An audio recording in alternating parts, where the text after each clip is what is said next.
Hey, welcome to the Create a Life That Is Beautiful podcast. I'm your host, Leticia Ringe, and this is the space to be for high vibe people looking to create a beautiful life and business. Let's do this.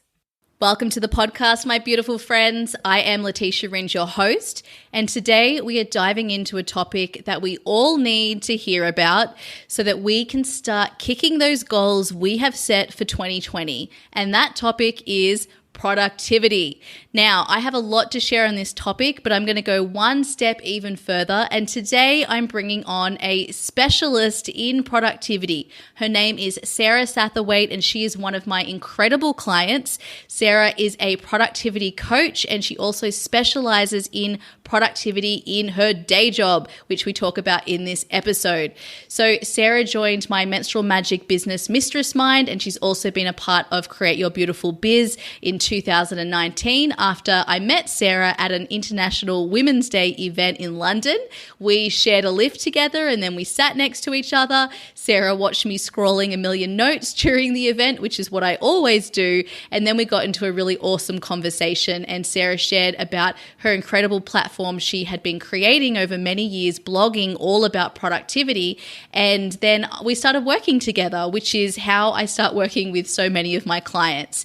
Which, side note, attending events for yourself because you genuinely want to learn and then taking some time to genuinely connect with people is one of the best ways to market yourself in business. It's how I meet so many of my clients, and you can also take this same approach and apply it online. So this is how I teach marketing, and so if you want to know more about that, definitely check out Create Your Beautiful Biz. Enrollment will be opening soon. You can go to leticiaringe.com/Create Your Beautiful Biz. This is my signature group coaching program. It's the core trainings that everyone does in any of my business offerings to create a solid foundation in their business to make their difference and thrive. It's for you if you're starting in business, and it's for you if you've already got a business and you're looking to up the ante. I teach you all of my best tools and tricks there, and you also have ongoing access to coaching from me and also connecting to the Create Your Beautiful Biz community. So I was over the moon when Sara decided to join in the menstrual magic business Mistress Mind, because her contribution in that mastermind was just absolutely incredible. She is a powerhouse, like all of my clients are, of course. We all have so much expertise to offer, even when we think that we don't. So I supported Sara as she launched her productivity coaching and brought that into her business.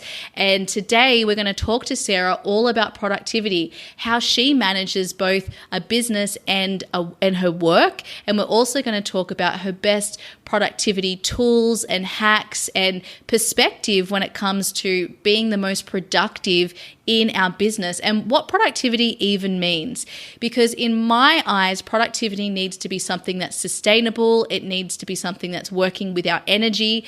By sustainable, I mean we can keep it up. And also, I mean that it's something that will maximize the results we actually want. And I think a lot of us hear productivity and we really just focus on trying to do as much as we can.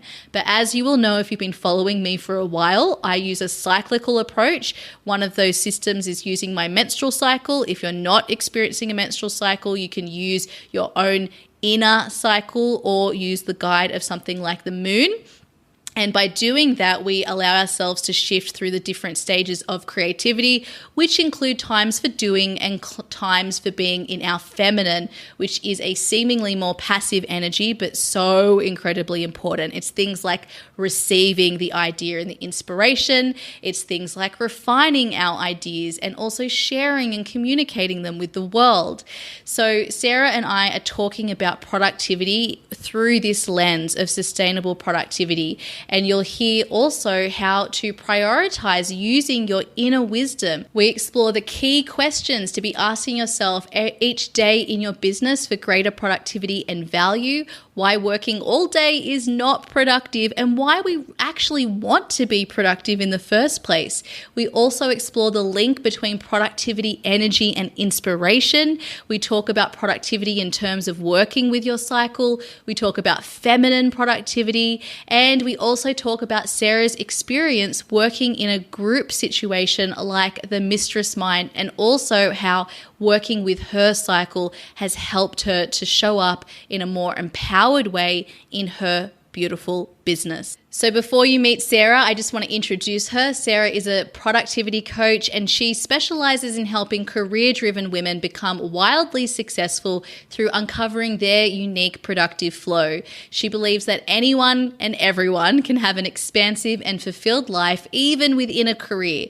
So she believes that you do not have to quit corporate life to have freedom and ease. She uses productivity systems and habit building to bring about your desires into your reality in a sustainable and repeatable way. And she says it's all about empowering you to be able to bring about anything that you want. And without further ado, let's dive into our conversation with Sara Satterthwaite on productivity.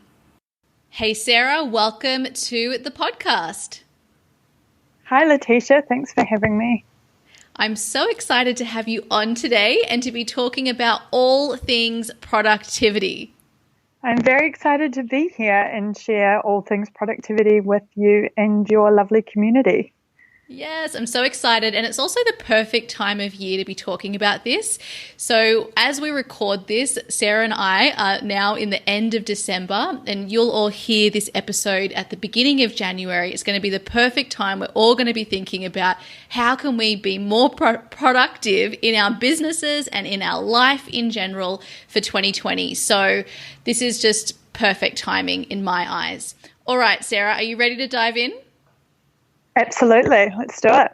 Okay, so to kick us off, can you just let our beautiful listeners know a little bit in your own words about who you are?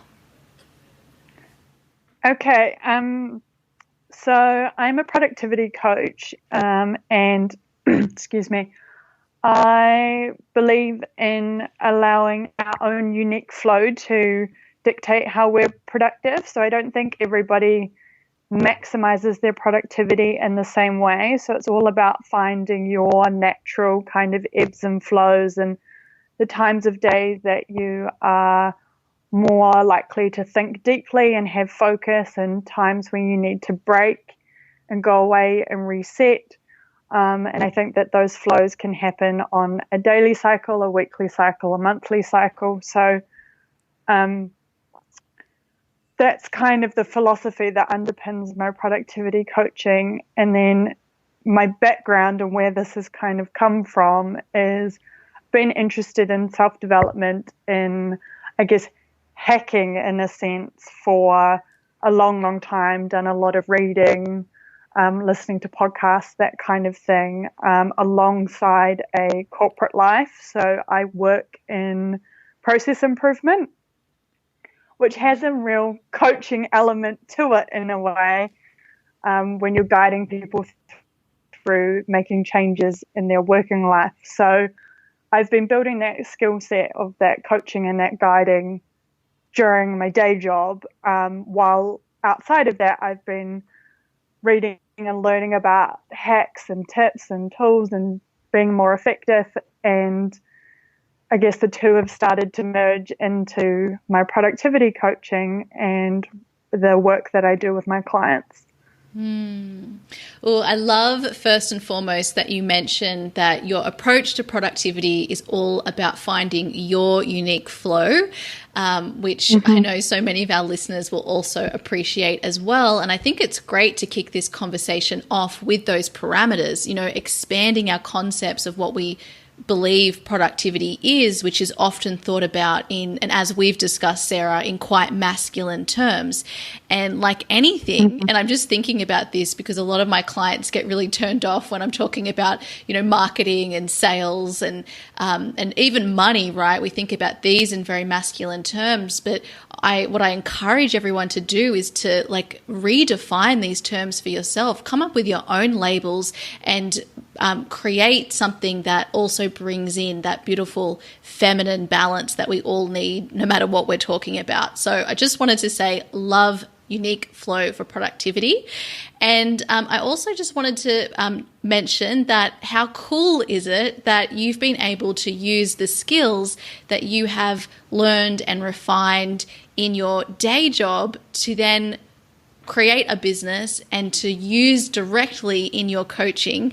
And yeah, I just think that that is so beautiful, and often we don't see that we actually have transferable skills that we can use in our businesses. Absolutely. I often say that no learning is ever wasted. So throughout life, everything that I learn and the experiences I have are all teaching me something and building more. I get more skills, more knowledge, more self-understanding. And it can pop up in random places where you'll kind of extrapolate something from an experience that seems completely unrelated, but it'll give you the answer and the guidance that you need for the problem that's in front of you. So one of the things I advocate is to have broad experiences, consistently be trying new things, pushing your boundaries, being in that kind of edge of your comfort zone.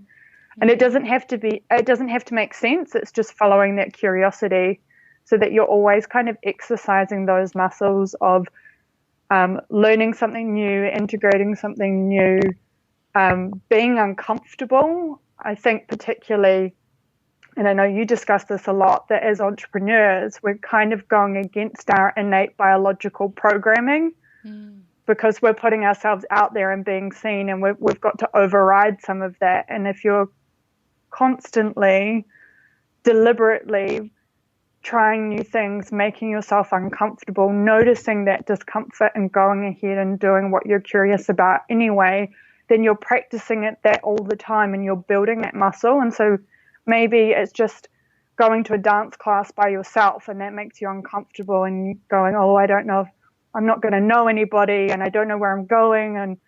And you know, the mind starts overreacting.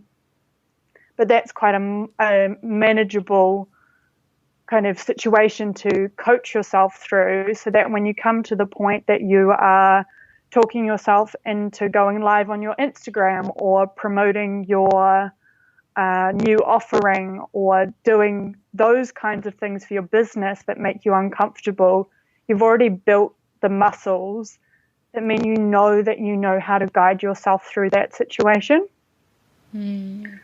I really hear you on all of this, and I think there's something that I've just taken away from what you were saying is how those small decisions every single day, like the example that you gave of dancing and being, that stepping outside of your comfort zone, it's all these, like, look at how many decisions we make on a day-to-day basis that seem relatively small, that stop us from doing the things that we actually want to do, i.e. what we're curious about, and how the remedy for that, and also becoming more confident, expanding those comfort zones and broadening your experiences as you talk about, is simply to act on those small decisions one at a time. And through that process of taking the small decisions, you create big changes in your life. Yes, it's about building that evidence bank that you've got it and you can do it.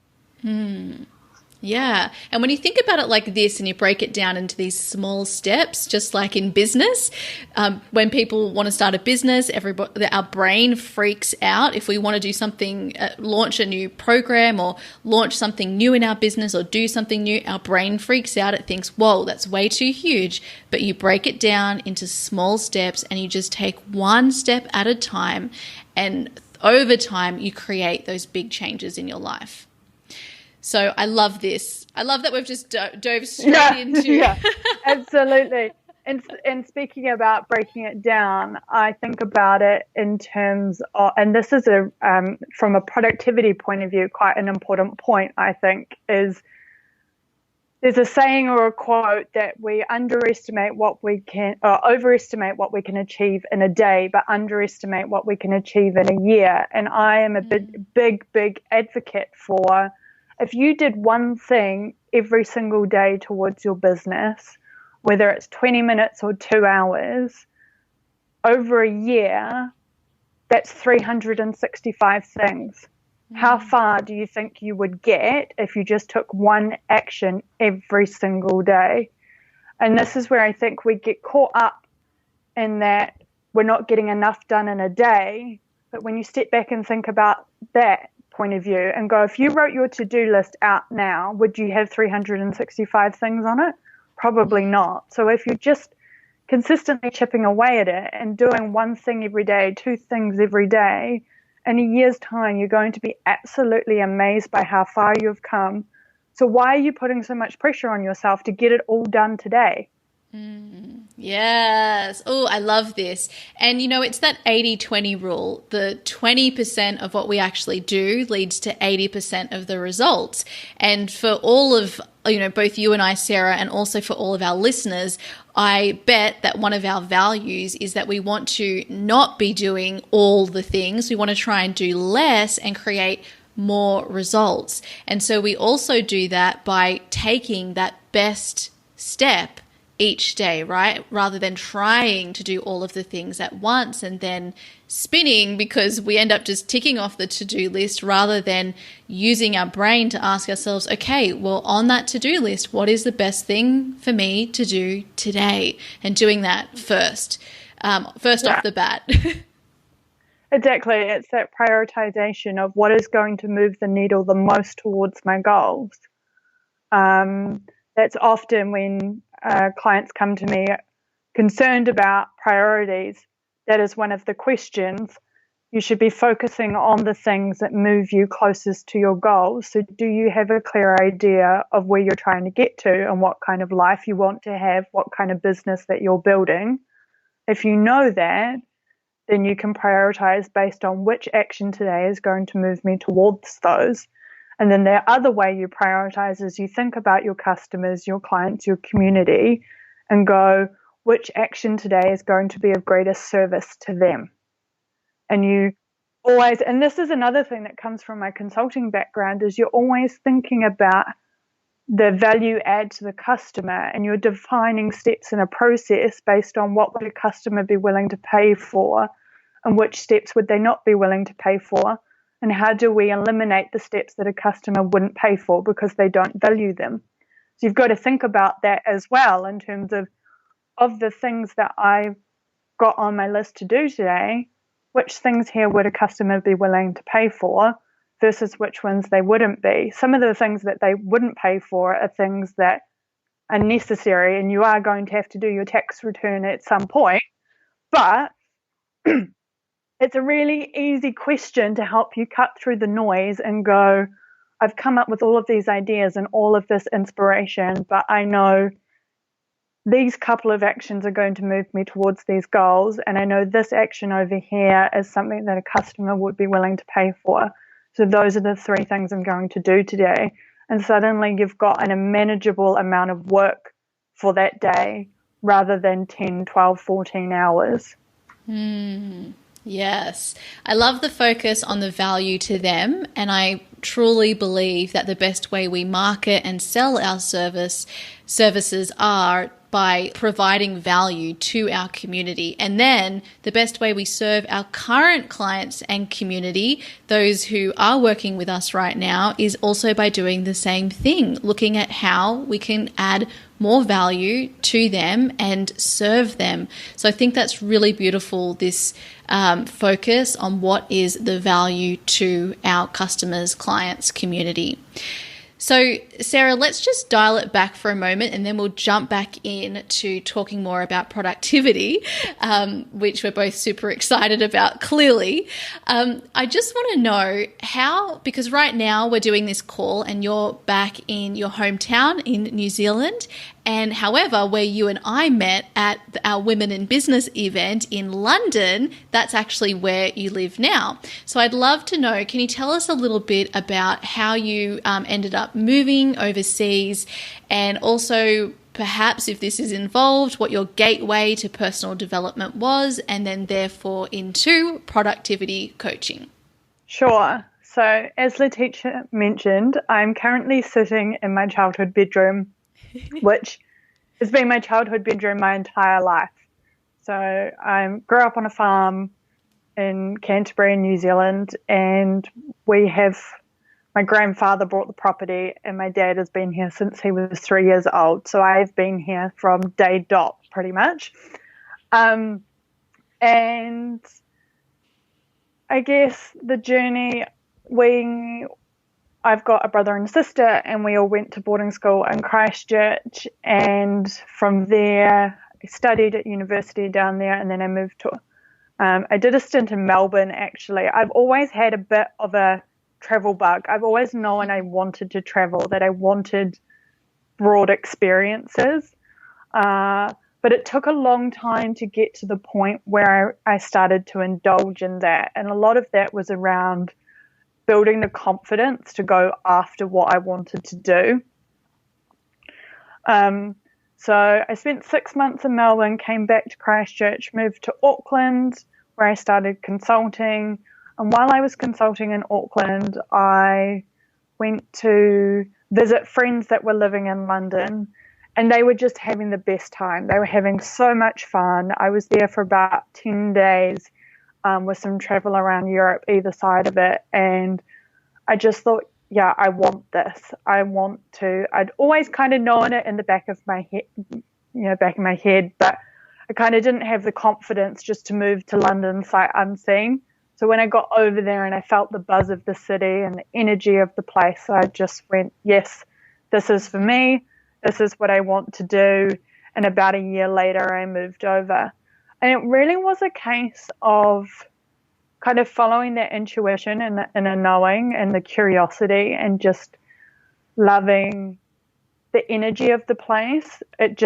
I've been there over 3 years now, and I'm going back in about a month for probably at least another 2 years. And I'm in awe. I can remember the first time I got off the tube at Westminster and saw the Houses of Parliament, and I still get the same feeling all the time in London.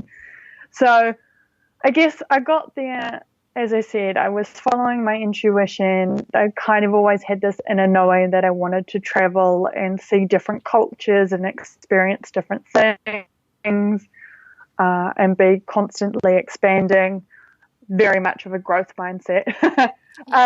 And I guess actually that's a good segue into my interest in personal development. I believe it started with reading a book called The 4-Hour Workweek by Tim Ferriss. So love that book. It was such a great expander for me because it made me realize that I didn't have to have a 9-to-5 job. I didn't have to go down such a traditional route, that there were other options and lifestyles and ways of making a living out there.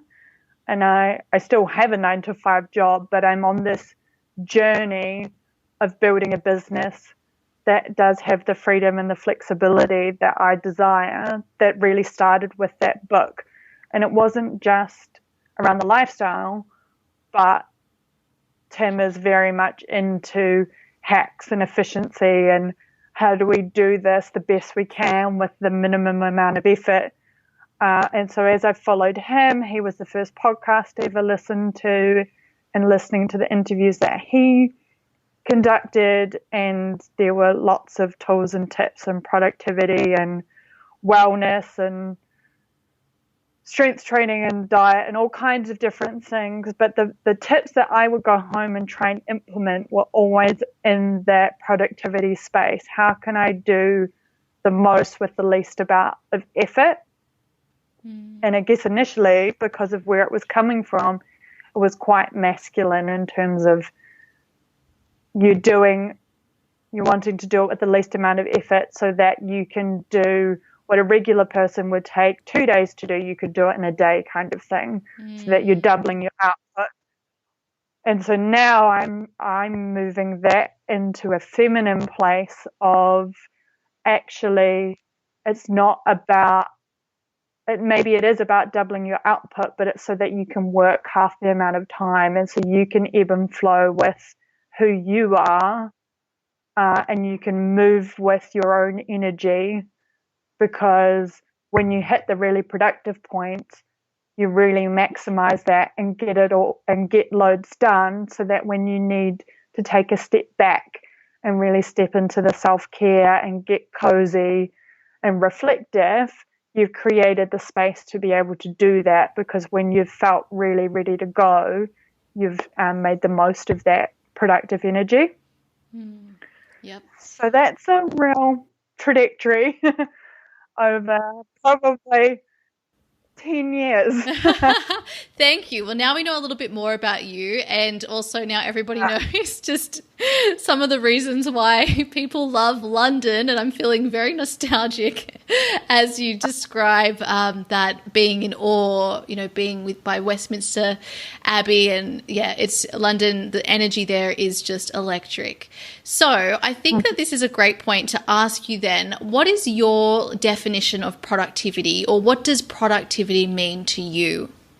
As I said at the start of the conversation, it's about that unique flow. So I talk about aligned productivity. So for me, it is understanding your natural bodily rhythms. Are you a morning person? Are you an afternoon person? Are you a night person?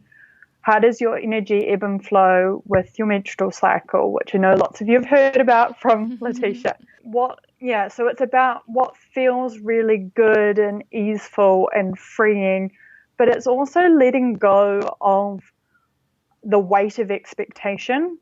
So I had a client recently, and she's like, I'm really busy in the morning and I get loads done, but then in the afternoon I never get enough done, and I end up thinking I've wasted half the day. And it's like, but you got a lot done in the morning, and the kind of lifestyle you want to lead, you don't want to work 10 hours a day. So why are you upset about that? And just kind of pointing out that naturally we are not designed to be incredibly focused and quote unquote productive all day. That is a construct from manufacturing, where they needed shift workers to work at the same time for the same length of time on a production line, where they all had their one individual job that they repeatedly did over and over and over and over and over again for 8 hours a day.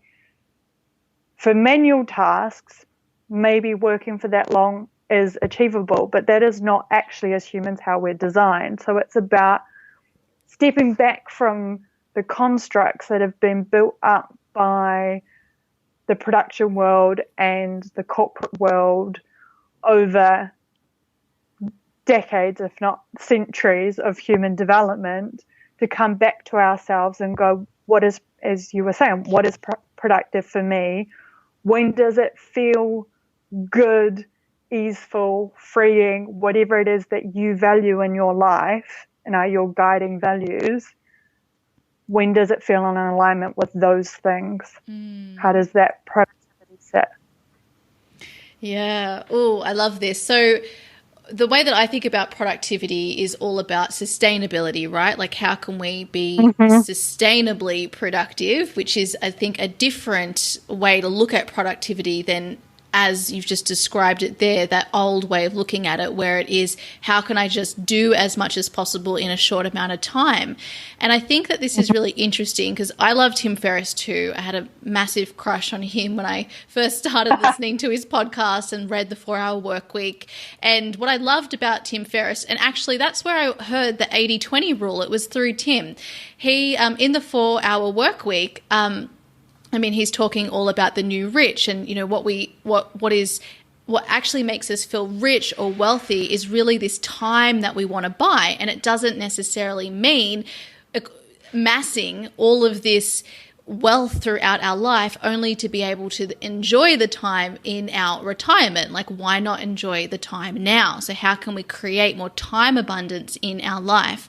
And I think you've hit such a great point here that I just want to shine a light on. And so if you look at where, as you mentioned, where does this come from, this desire for more productivity, this desire to be able to do more, and it being we're looking at this from this masculine perspective of, oh, well, I can just have more results and more output then. But if you really ask yourself why you want that, I think what we really want, and this is going back to what Tim is talking about in the 4-hour work week, what we really want is that freedom. And so if we can start to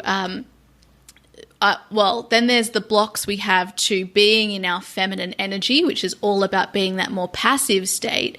If we can start to work on creating a relationship and connection with our feminine, as in time for rest and relaxation is just as important, and time for play and time for the inner work and turning within is just as important to our sustainable productivity as is actually doing the work itself. And that is what leads to freedom. So I think we incorrectly think that by doing more, we'll have that freedom. But actually, we need to do less, but focus on the things that are, as you mentioned, most aligned, most important to us, and also are creating the best impact and results for us.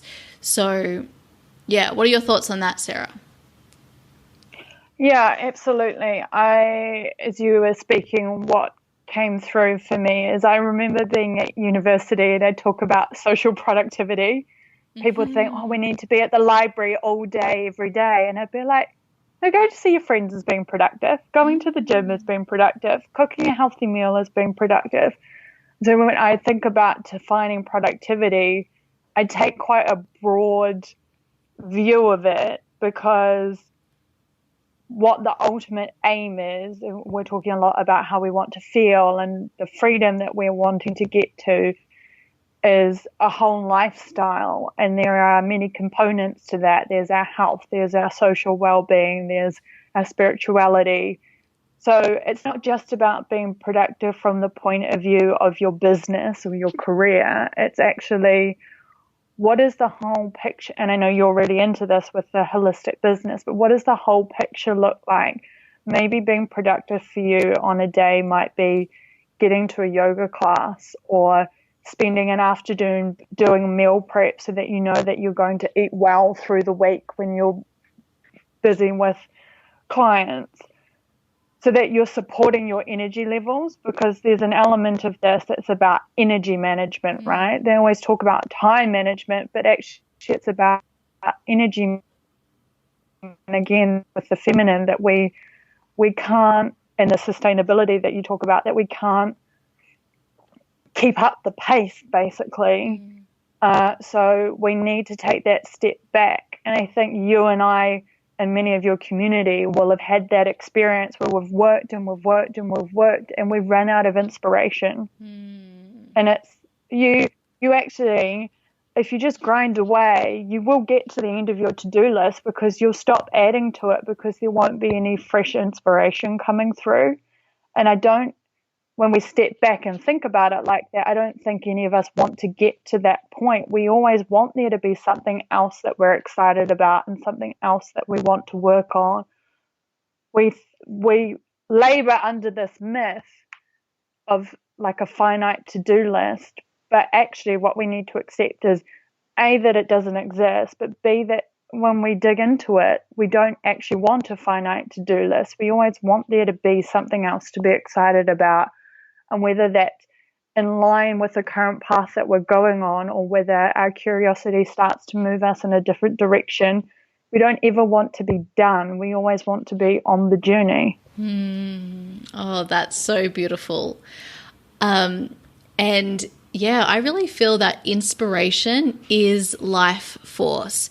Like if we're not inspired, like if you're around someone who's not inspired, you know that what that energy is like to be around. Whereas if you're with someone who is inspired, you are energized just by being around them.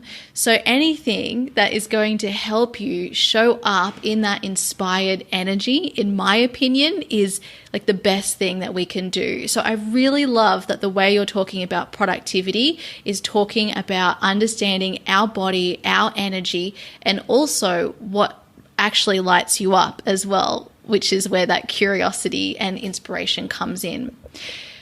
So, Sarah, let's now talk about some of your favorite productivity tools for our businesses. Let's start there. With tools, I like to keep things really simple, and less tools is definitely more. So for me at the moment, I have a planner with it's actually a blank notebook so that I can set it up the way that I want, but it's got the days of the week on the left page and a blank to-do list area on the right page, so that I can put sort of appointments and things on the left and then just write a running to-do list on the right. And then I have a kind of master to-do list, inspiration list, ideas, challenges I've heard people speak about, key topics that I explore from every different angle I can come up with.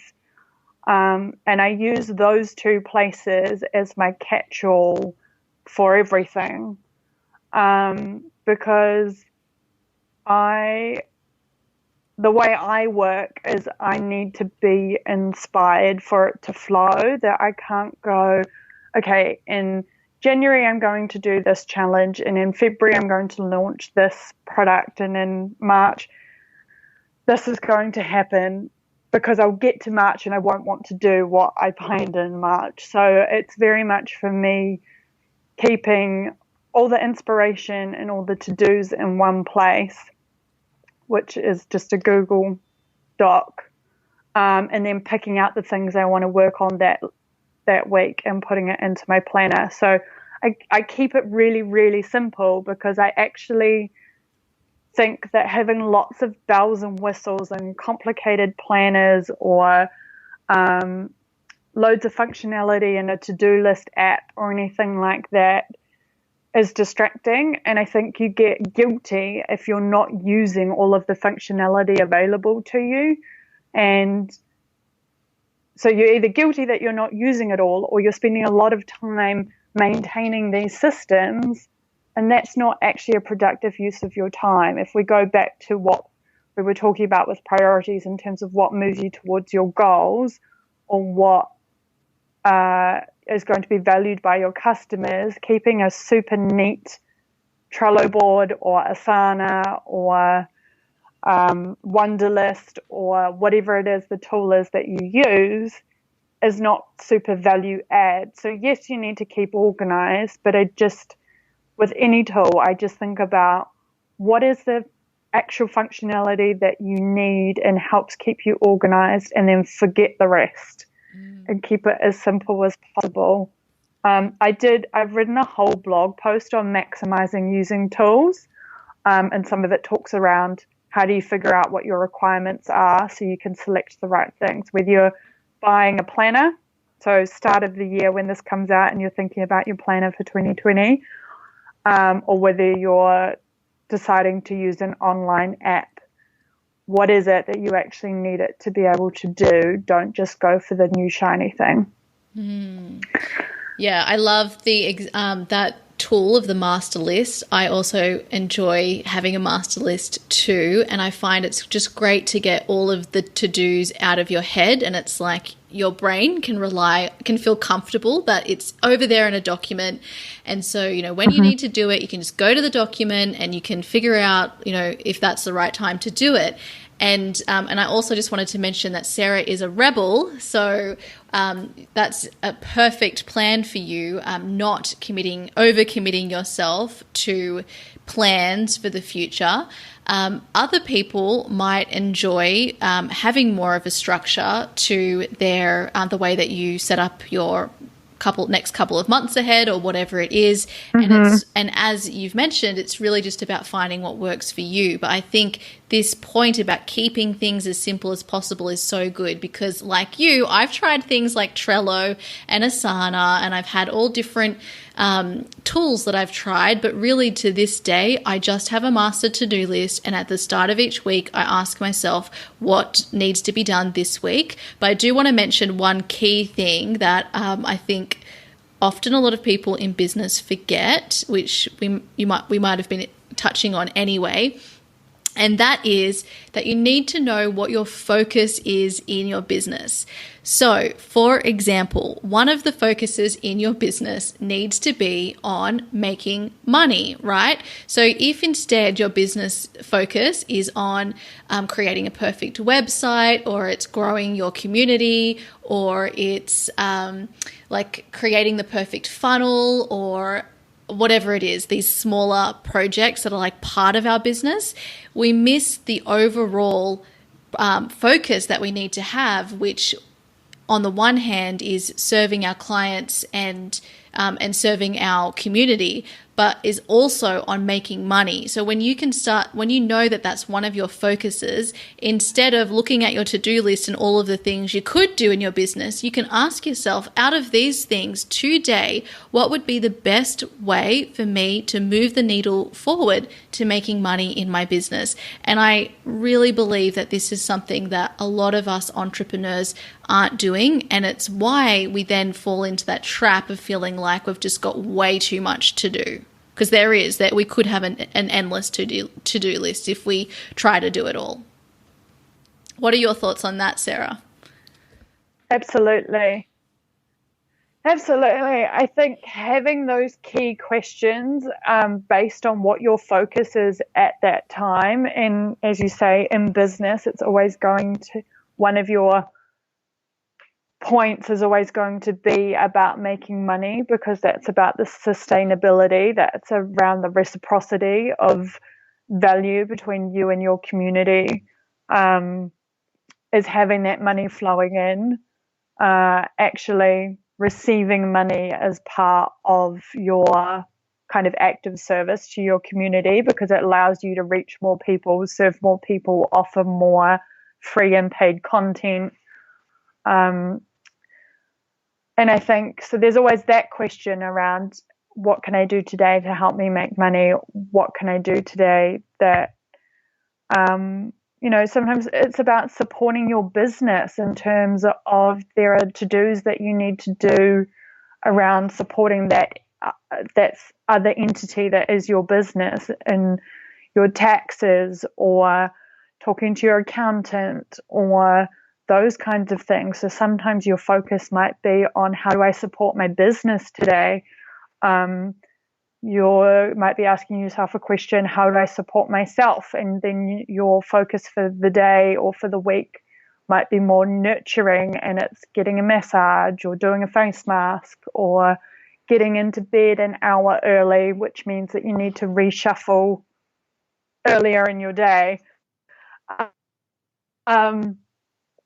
To make that happen, but it's almost, you could put in the back of your planner or your diary or a sticky note somewhere, 3 or 4 questions based on what your priorities and your focuses are at that point in time, that allow you to cut through all of the ideas and inspiration to figure out what kind of season you're in and what things, actions you want to be working on. Yeah, that's such a great idea. And the thing is, on the topic of making money, I think what people need to realize, and I've had to learn this lesson myself, is that we also make money by spending time supporting and nurturing ourselves.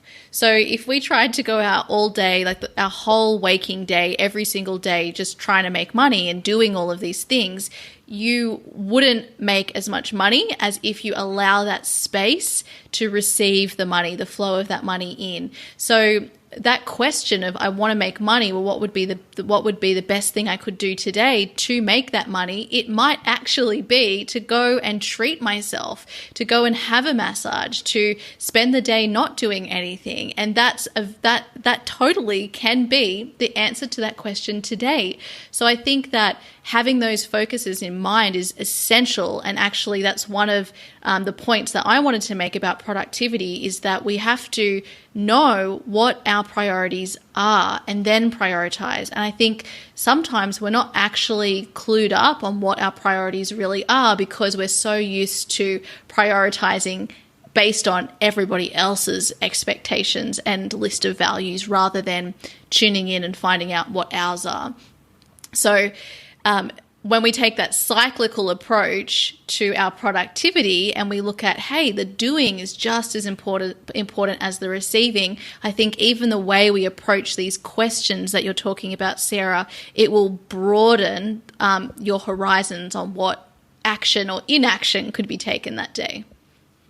Yes, I think it's about coming back to your intuition, and instead of, there's not a right answer to these things. There's not the answer that society expects or what it should look like. It's about acknowledging what comes through for you in that moment. And it's that first answer, whatever bubbles up when you ask yourself these questions, that's the direction to go in, and not talking yourself out of that and disqualifying it. I think what I see a lot of is you have preconceived notions based on what society has told us productive looks like or how we should live our lives.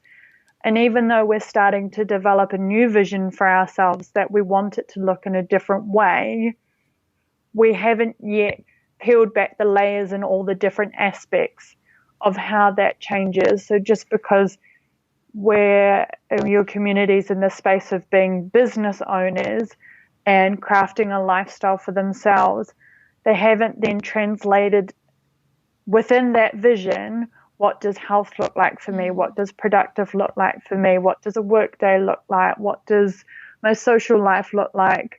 And how do I move away from society's expectations to develop my own version of these things across all facets of my life?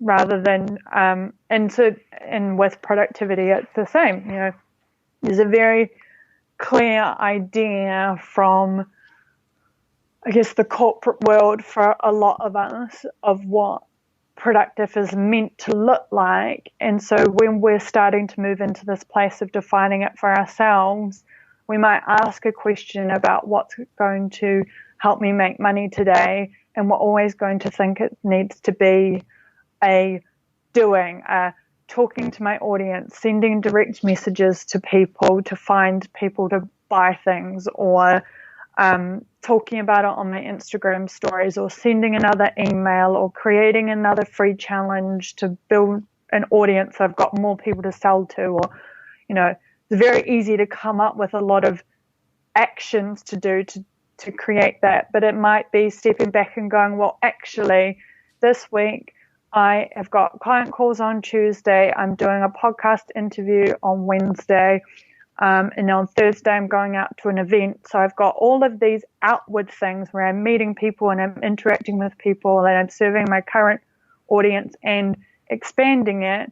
So today, on Monday, I'm going to take some time for myself to ensure that I'm in the right place to go up and show up in those other things coming in the coming days in a way that is going to provide the value. And I'm going to trust that is when the money will flow through, that I don't need to be in this place of anxiety or lack or scarcity or whatever words you choose to use, that I have to take concrete, tangible action every single day or it won't happen.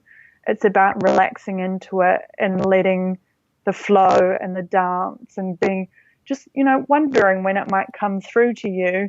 If I actually have believed that when you take those moments to be worthy and go, I'm worthy of a massage, or I'm worthy of going for a walk in the park and enjoying the sunshine, then the universe responds to that energy and goes, you're also worthy of the money you desire because you're treating yourself well first. Exactly.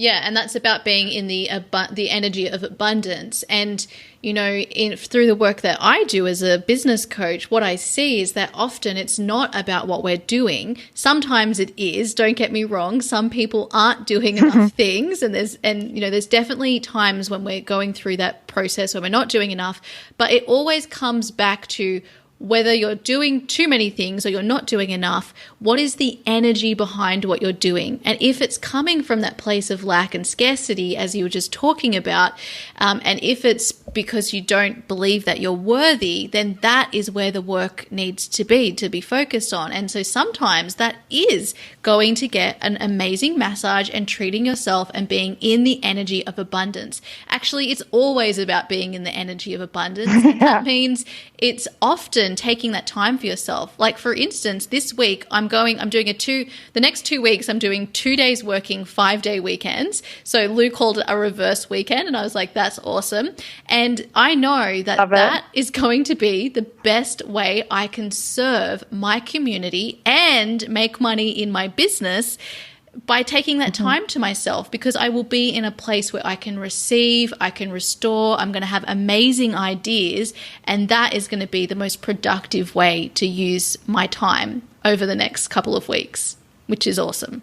Yeah, that's exactly it. It's that reframe, that rest and relaxation and receiving inspiration is still a productive use of your time. And having that broad definition that it's about the whole picture, not just the items on your to-do list. Yes, great. I love that.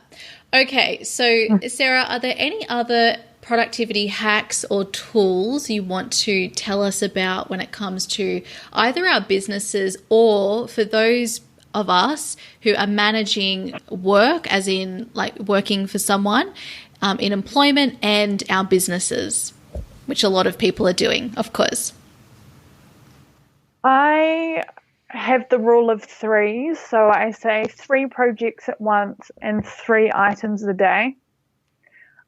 So as a guiding principle, so that you're not overloading yourself, because I know you've got lots of creatives in your audience that it will be overflowing with ideas. So it's about having 3 projects that you're working on and then identifying 3 actions a day. And the beauty of having 3 projects is that sometimes things will get a bit stuck, or you'll be waiting for someone to come back to you, so you can just pause on that one, and you might do your 3 items for the day might be all on one project, or you might do 1 task for each project, or you've got some room to move in there, but you're also focused enough that you're going to get those 3 projects done in a timely manner, and then you can move on to the next 3. So the idea is always that you finish all 3 projects before you select your next 3, so you don't end up with a project that just drags on and on and on and on and on. And if you were getting into that scenario where something's dragging on and on and on, it would be worth taking a step back and questioning, why is that going on? Where is the procrastination coming from? Is this maybe not the right time for that project to come to fruition? And I think when you're employed and an entrepreneur and have your own business, and I guess in a way you have 2 to-do lists going on, the way I approach it is I dial that rule of 3s back to just 1. So I might be, I'll have my social media going on and creating content and sort of my regular day-to-day with my business, and then I'll just be doing 1 additional project, sort of creating a challenge or a course or whatever it might be, and just telling myself, when I get home at the end of the day and I'm tired and I may be tempted by just sitting on the couch watching Netflix, I just go, just do 5 minutes, just get started. If you still don't want to do it once you've done it for 5 minutes, then you don't have to. But once you get going, you get into it, because I love what I do, right? So once I get going, I'm fine most of the time. But it's just kind of testing myself and making sure that, because there are days that you need to take that step back and you do need just to watch Netflix and recharge and honor the energy that I'm in. But it's just making sure that I'm not just kind of letting ego win by doing 5 minutes and then making the decision. So I guess there's a couple of tips there in terms of that I think apply.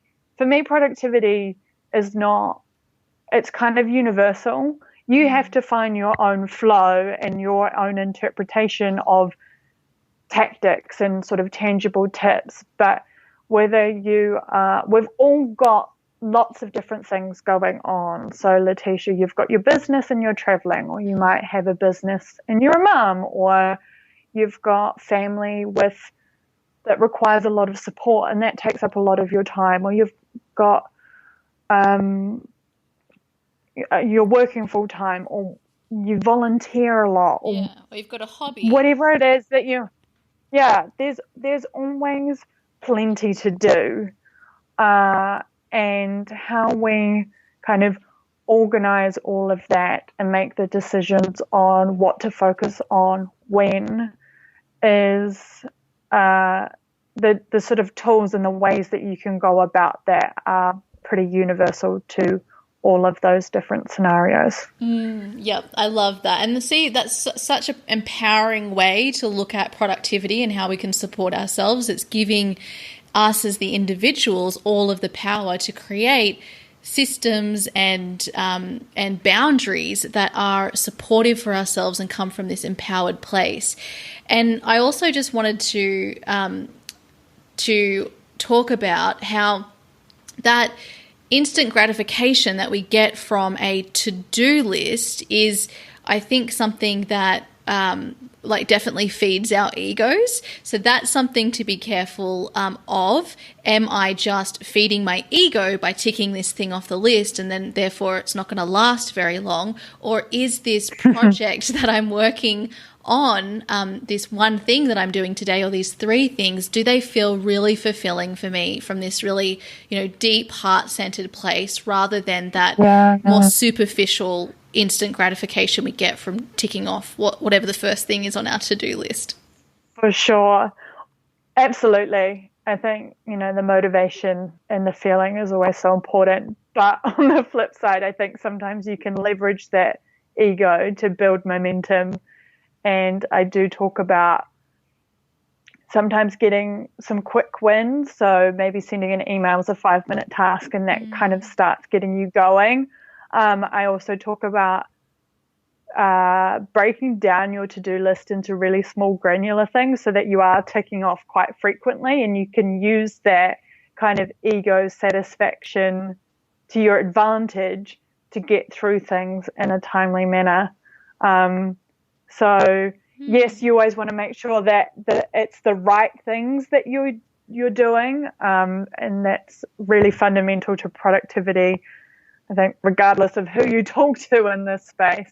But sometimes you can leverage that ego feeling to help you sort of gamify it in a way. If you've got a lot that's happening and you're in that energetic space that you want to be getting lots done, then I do support going for it and using whatever's at your disposal to help you focus and make it fun. Yeah, and actually I do agree about the just 5 minutes thing, because I think often the resistance to doing the thing on our to-do list is actually not coming from a place of, look, it's just better for me not to be doing anything right now. I think most of the time it's coming from a place of fear, because we're actually scared of what would happen if we were actually successful and expanded and were seen. So just getting yourself to do just 5 minutes is such a great way to just get yourself into that momentum of doing something, which then might lead to something else that you end up doing that's even more aligned. But yes, I love this idea of just feeding your ego a little bit by doing that thing for 5 minutes. And then I also just want to mention, sorry, Sarah, to cut you off there, another thing that's really important from my point of view is that we are always evaluating what we're doing. So if you're like, we can't know before we do things whether something is in that 20% or that 80% of what we do. We have to do the things, we have to evaluate them, and we have to look at, okay, so what was really contributing to the results that I want in my life, and what has been contributing to those values that I hold most dearly, and then what isn't, and so what could I let go of, or what could I do differently next time? And only if we're evaluating do we end up learning from the things that we're doing. So I think that evaluation is also a really important step to include in definitely our businesses, but just everything in life, so that we can become more and more productive as we go along. Yes. Yeah. I think the reflection piece on anything is critical to how we learn and develop and get better and better. I, in my consulting life, in all my life across the board, actually, as a philosophy of continuous improvement, and how do we get even 1% better every day or every time we do something. So taking that moment to think about what worked, what didn't work, what would I do differently next time, what should I stop doing, and whether you're doing that on a weekly basis, on a monthly basis, after you deliver certain projects, it's really important to have some kind of reflection point built into the rhythm of how you run your business, how you do your life, so that you are regularly and kind of systematically just having that check-in and that pause and reevaluating, as you say, and then adjusting course based on what you're learning. And that really is fundamental to integrating the lessons that you're having and then moving upwards and leveling up and achieving a new level of productivity and of success and getting to a new place in your business and a new place in your life. If you don't take the moment to look back over what you're doing, you are likely to repeat the same cycles and stay in a very similar place or grow very, very slowly. The reflection piece is really important to leveling up at pace, I guess. Yeah. Yeah. Yes. I love that. And it's just such an empowering way to look at it, because it gives you all of the control and power back in your hands, which is super cool. Okay, Yes. Sarah. So was there anything else that you want to mention here on productivity before we move to our next topic? No, I think we've really robustly covered it from lots of different angles, and the questions that come up a lot in my community, we've gone over. So I think it would be very, very helpful for your audience. Yeah. Definitely. There's tons of tips in here, and, Yeah. definitely tag both Sarah and I on Instagram. We'll give you Sarah's details in a moment, and let us know what your takeaways were from this episode, what your productivity tools and hacks are, and any other realizations you've had throughout this episode. And so finally, I want to talk to Sarah about what it's been like deepening into working with her cycle, and also because Sarah was one of the incredible women who joined the Menstrual Magic Business Mistress Mind that I ran earlier in 2019, and she's also been a part of Create Your Beautiful Biz. So I'd love to hear from you, Sarah, how understanding your cycle has helped you with your business and managing all of the things in life, and also what you enjoyed most about being in the Mistress Mind.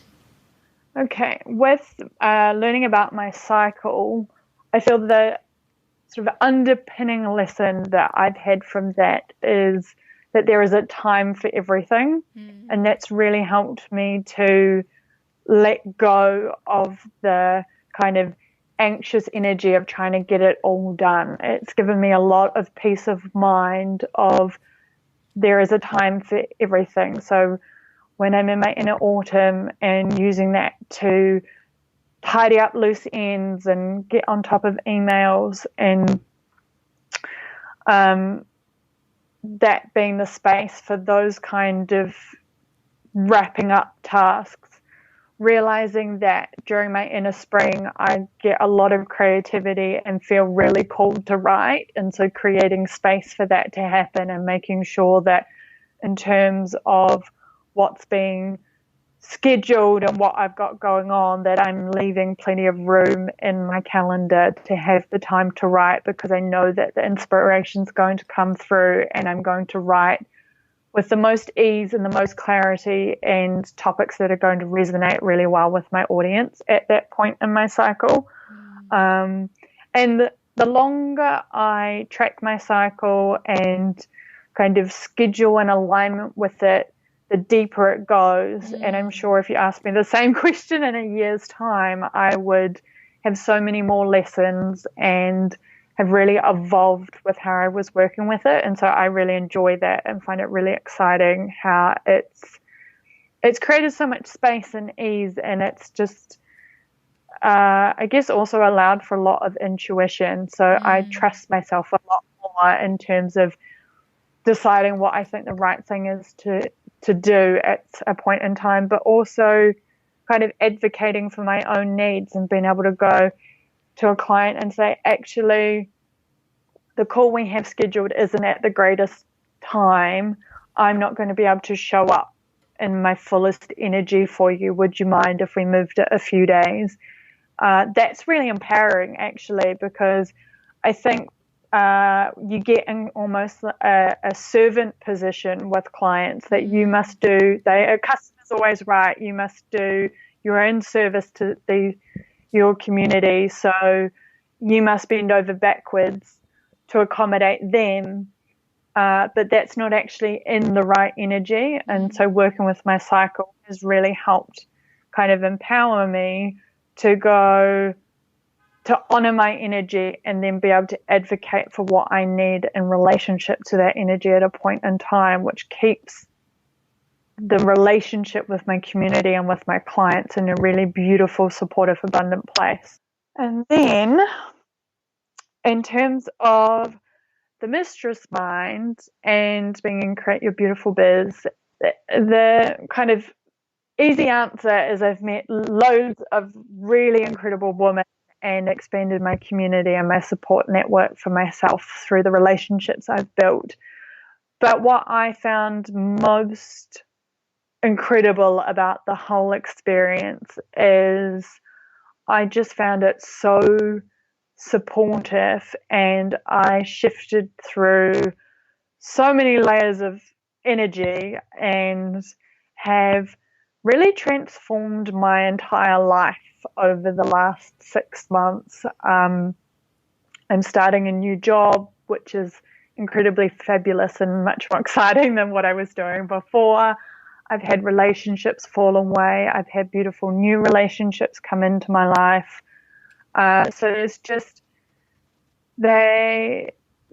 as I've been so supported through the mistress mind to allow for the up leveling, and then naturally the things that have no longer served me have fallen away, and new things that do serve me are continuing and will continue to come into my life. And at the start, when we were setting intentions and we were talking about goals for the mistress mind, and if I hadn't got the business results, if I'd just got the life results, it would have been the best decision I'd ever made. So the fact that I've got life results and business results is just incredible. And I am so grateful that we stepped into that same elevator at the Women in Business event, and I just listened to that intuition and I didn't hesitate. I knew that it was the right decision to join the mistress mind, and I just went for it.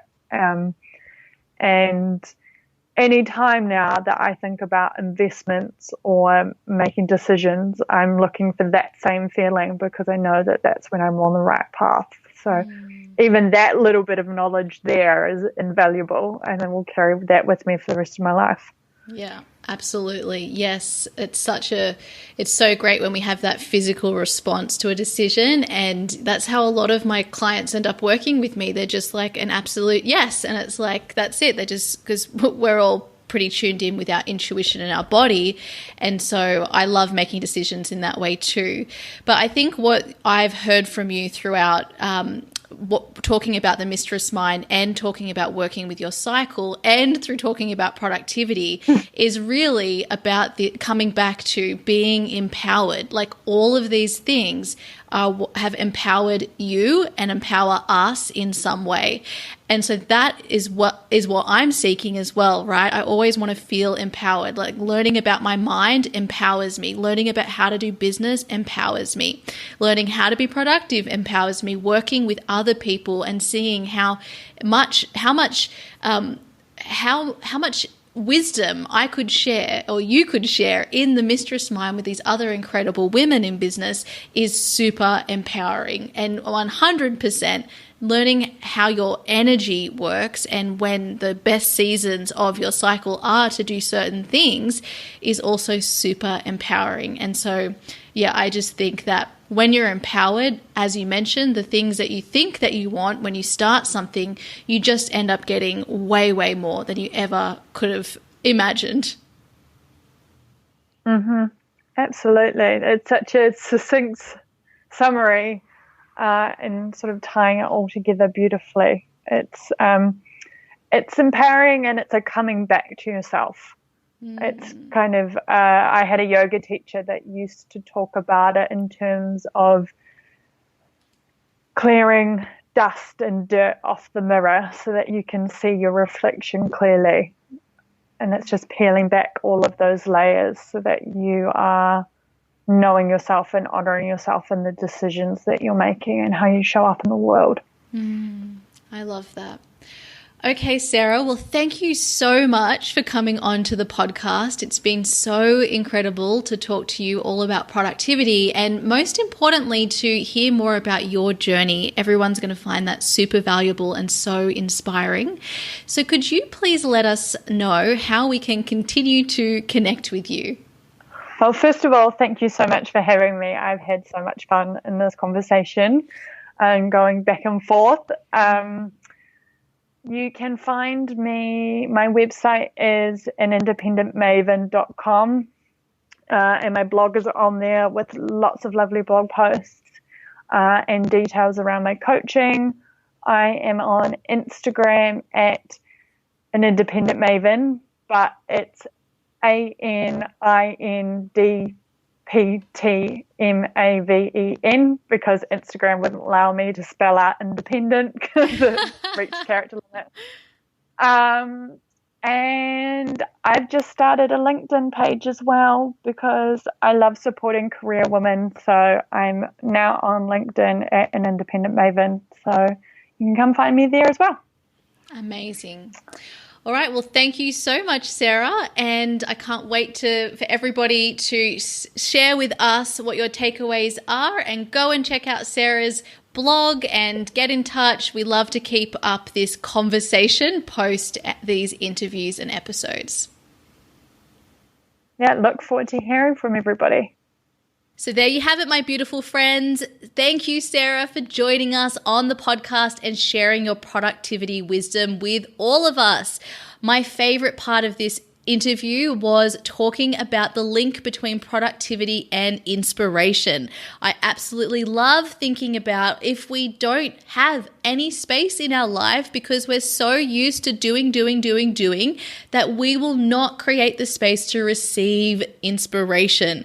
This is something I talk about in Embrace Your Feminine Essence, my online course to reconnect with our feminine energy. It's something that I believe so much, and we constantly need reminders about this because it's very easy to forget. So I just loved that reminder in this episode, and I hope that you have all taken away so many useful tips from this about how to be more productive in your beautiful businesses and in the rest of your life, because we all have big things that we can create this year, and we don't need to kill ourselves to do it. We can do it in the most sustainable and productive way possible. So I would love to hear more about your 2020 goals. If you haven't yet heard mine, go back to the previous episode 78, and check those out. And then come and hang out over on Instagram at Leticia Ringe and let me know what your top goals are for 2020 so I can support you. We've got to claim it, because if we can't claim it, it means we're ashamed of it. This is a new quotable by me that I came up with just today. I love it. I will be sharing it over on the gram at some point soon. And so I also want to invite you that if you haven't yet signed up for my next training, which which is coming up in the week of the 20th of January.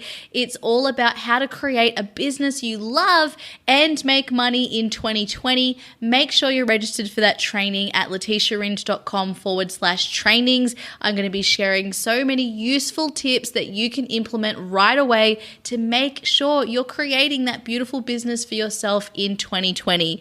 And I also want to remind you that if you do want to take this even further and set up that strong foundation to make your difference and thrive in business, and you're either starting your business or you've got a business and you're ready to really make a difference this year to create that impact and the income you want in your business, I am adding 2 additional modules to Create Your Beautiful Biz, one focused on selling and one focused on the mindset you need to make money in business. I shared in our previous episode that I have huge goals this year. I'm working at quadrupling my income. In 2019, I matched my salary from my career as a lawyer. And now I'm looking to quadruple it, and I'm doing it all using my mind. And I'm going to be sharing these tools in Create Your Beautiful Biz. You get access to the group coaching that we'll be doing live. It's going to be going for 3 months this time rather than 2. And you'll also have access to all future rounds of Create Your Beautiful Biz, which means you have ongoing support, coaching support from me, and you also have the Create Your Beautiful Biz community. We have a private Facebook group where we all hang out and we all support each other between live rounds. And so you've always got this source of support for yourself in your business, which is super, super important. So if you want to join the waitlist, go to leticiaringe.com/create your beautiful biz.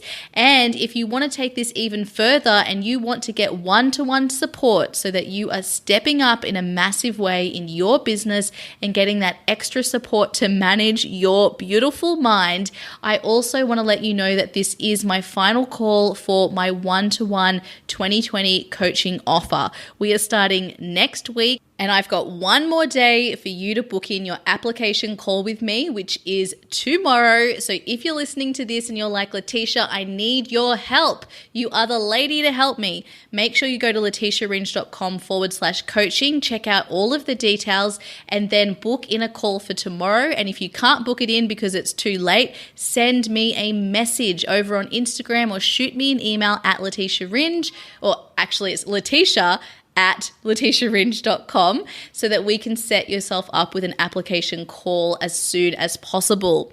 Now, if you are interested in joining the Mistress Mind, I also invite you to get in touch and let me know, because I will be sharing that only with a few people when the next round is happening, which will be coming up very soon. So I will be sharing that with the people that I already know are interested first, and then I will be opening it up to everybody else. So make sure you get in touch. And everybody, I hope you have a beautiful day, and I will see you next week for our next episode.